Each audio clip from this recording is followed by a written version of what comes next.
Olá, estudantes da terceira série do ensino médio.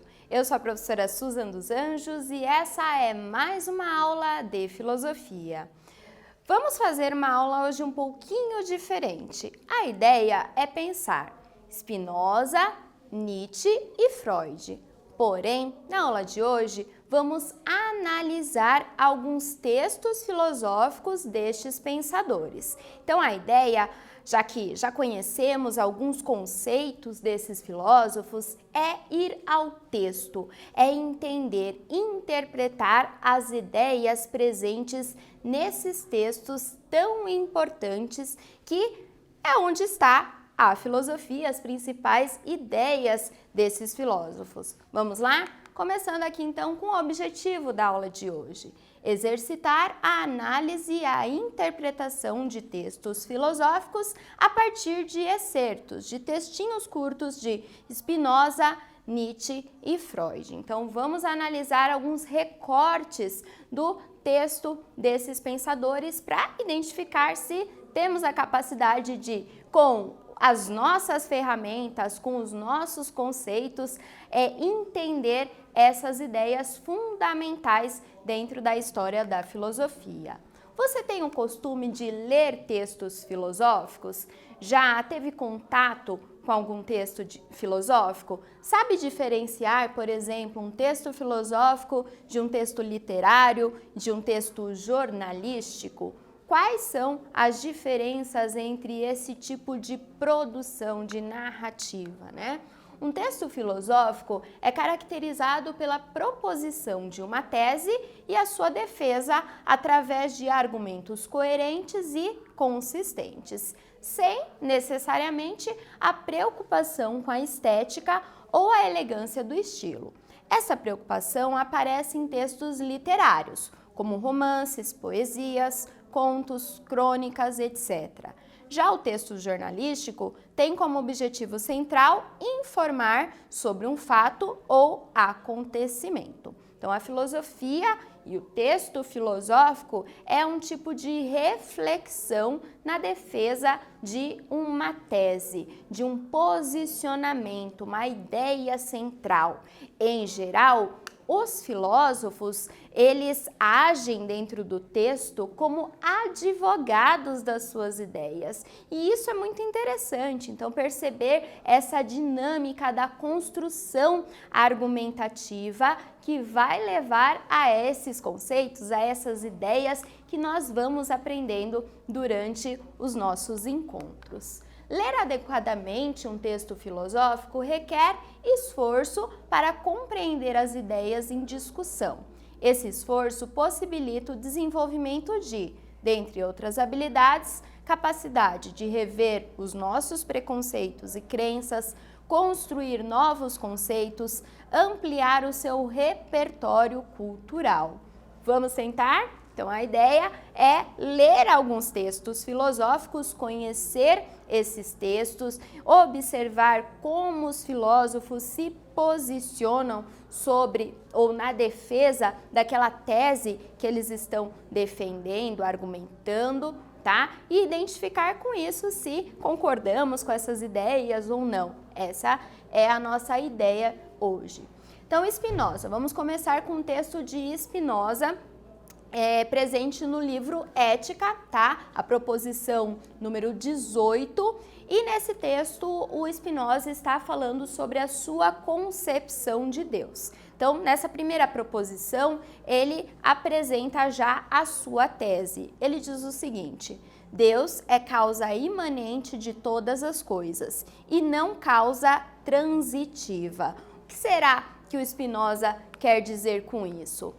Temos que lembrar a concepção de Spinoza de Deus como um ser imanente. Deus como um ser imanente é uma das suas ideias essenciais. Então, o Spinoza se contrapõe a uma tradição que compreende Deus como transcendente, como além, superior ao mundo, ao homem, às coisas que ele cria. Quando Spinoza pensa que Deus é imanente, ele concebe que Deus está no mundo e não fora dele. Então ele é aquele que pode ser encontrado dentro da sua própria criação. Quando supomos que Deus criou o mundo e se encontra presente nele, ele é imanente. Então ele está presente em todas as coisas, ele está presente na natureza. E é isso o que o Spinoza está falando naquele trecho. Então, a sua tese central é essa tese de que Deus não é transitivo, ele é imanente. E aí ele demonstra essa tese na continuação desse texto, tá? Então ele diz o seguinte: tudo que existe em Deus deve ser concebido por Deus, pelo que Deus é, causa das coisas que nele existem. Isto quanto ao primeiro ponto. Qual que é o primeiro ponto? Vamos retomar. Deus é causa imanente de todas as coisas. Então, quanto ao primeiro ponto da sua tese, a ideia de que Deus é causa imanente de todas as coisas, podemos perceber, ele demonstra isso afirmando que Deus deve ser concebido, né, por Deus. Existe, aliás, essa ideia de Deus como causa de todas as coisas, né? Então, tudo que existe, existe, pois essa substância primeira, Deus possibilitou a existência de todas as outras coisas, né? Então, ele está demonstrando aqui essa sua tese central.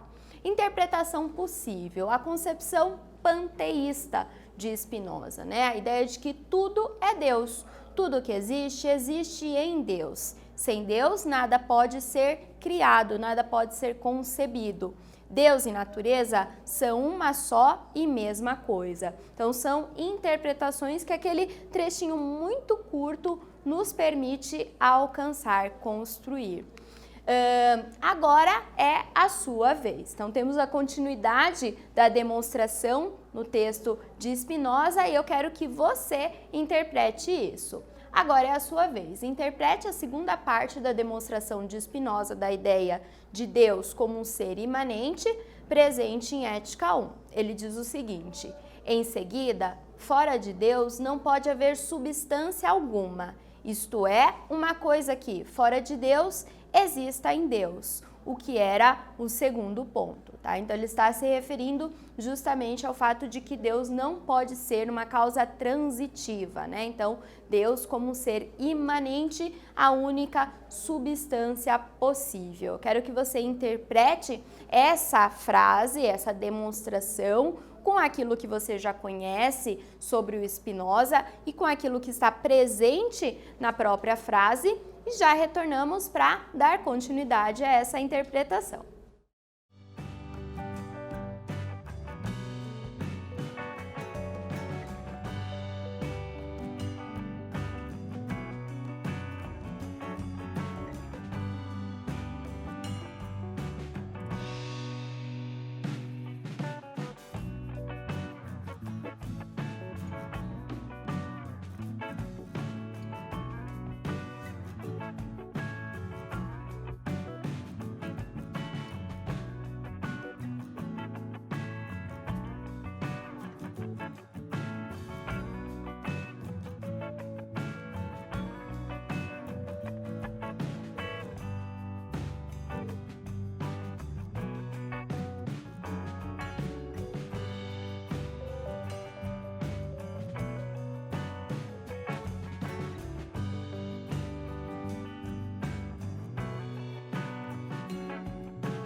E aí, pessoal, conseguiram interpretar? Bacana esse exercício, né? Então, quando nós interpretamos textos filosóficos, nós percebemos o estilo do filósofo, conseguimos identificar também se já temos os instrumentos necessários, os conceitos necessários para compreender essas ideias. Então, é um exercício muito legal e eu deixo isso como sugestão para vocês. Frequentem as bibliotecas quando possível, vá à biblioteca da sua escola, pegue os livros filosóficos que estão lá, leia, folheie, nem que você leia só um trechinho, isso já é um exercício muito legal para você se aproximar cada vez mais da filosofia. Então vamos agora para a interpretação desse trecho, né? Spinoza quer dizer que Deus é a única substância possível. Como substância, entendemos aquilo que existe em si mesmo e que por si mesmo é concebido. Então, isso é parte da sua demonstração. Logo, Deus é a única substância possível.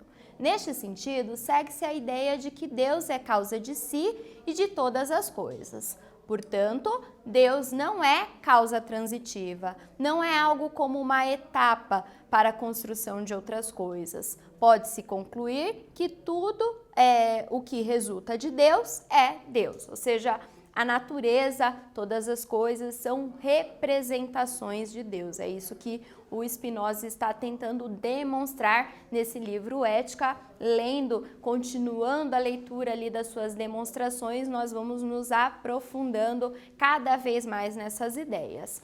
Mas agora eu quero ir para um outro autor que vocês também já conhecem, Friedrich Nietzsche. Então, a ideia é conhecer um trechinho de um aforismo de Nietzsche, né? O Nietzsche utilizava-se de diferentes metáforas e aforismos. E essas metáforas, esses aforismos, fazem com que os seus textos abram para uma possibilidade infinita de interpretação, múltiplas possibilidades interpretativas. É por isso que é muito comum a gente encontrar textos de Nietzsche, trechinhos de textos de Nietzsche em fotos aí nos perfis, nas redes sociais, que a galera gosta de postar, né? Buscar aquela ideia bonita para postar junto com a sua selfie, porque são textos muito poéticos e vamos conhecer hoje um deles, né? Texto Assim Falou Zaratustra, ou Assim Falava Zaratustra, que tem um subtítulo muito interessante, Um Livro para Todos e para Ninguém. É um livro que foi escrito entre 1883 e 1885. E nesse texto, nós temos um capítulo chamado Dos que Desprezam o Corpo. Nesse trecho, ele vai dizer o seguinte: aos que desprezam o corpo, quero dizer-lhes a minha opinião. Não devem mudar de preceito, nem de doutrina, mas simplesmente desfazerem-se do corpo, o que lhes tornará mudos. Veja, ele está sendo aí bastante irônico, né? Como assim? Os desprezadores do corpo, então, que continuem desprezando o corpo, tanto que vão ficar sem corpo para poder falar. Quando ele fala sobre isso, ele está fazendo uma crítica ao racionalismo iluminista e ao predomínio da razão em detrimento do corpo. Então, aqui, na verdade, ele está sendo muito irônico, né? Zaratustra, quando fala isso, quer dizer que aqueles que desprezam o corpo não percebem que o corpo é essencial até para que eles se manifestem, né? Então, que continuem assim, desprezando o corpo, pelo menos emudecem. E aí é importante a gente lembrar da divisão que o Nietzsche faz, dessa comparação que o Nietzsche faz entre o espírito apolíneo e o espírito dionisíaco. O espírito apolíneo como representando o sol, o conhecimento, a razão, esse que foi por muito tempo privilegiado em relação ao corpo, aos impulsos vitais. Por outro lado, temos Dionísio, deus da embriaguez, deus do vinho, deus da loucura. Olha essa imagem representando isso muito bem, né? Dionísio sempre foi jogado, né, de escanteio dentro da cultura ocidental. Para o Nietzsche, isso é característica do erro da nossa cultura. Então, A nossa cultura é uma cultura de fracos porque não compreende, de acordo com Nietzsche, a necessidade da fusão desses dois impulsos, né? Tanto da razão como da loucura, dos impulsos, do prazer do corpo, né? Então, desprezar o corpo não é um bom caminho para o conhecimento. Vamos para uma atividade para pensar um pouco mais sobre isso. Então, na continuação do aforismo dos que desprezam o corpo, de Assim Falou Zaratustra, temos: eu sou corpo e alma, assim fala a criança. Por que não se há de falar como as crianças? Analise o que Nietzsche quis dizer com essa afirmação. Então, já temos o pressuposto, né? A ideia de que o Nietzsche está ali um pouco desconfiado, né? Sendo irônico com relação àqueles que desprezam o corpo, e agora ele faz um elogio às crianças que dizem: eu sou corpo e alma, e ainda pergunta: por que não devemos falar como as crianças? Então eu quero que você analise essa frase e já retornamos para pensar um pouco mais sobre isso.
E aí, pessoal, conseguiram responder? Identificaram, analisaram essa frase de Nietzsche, né?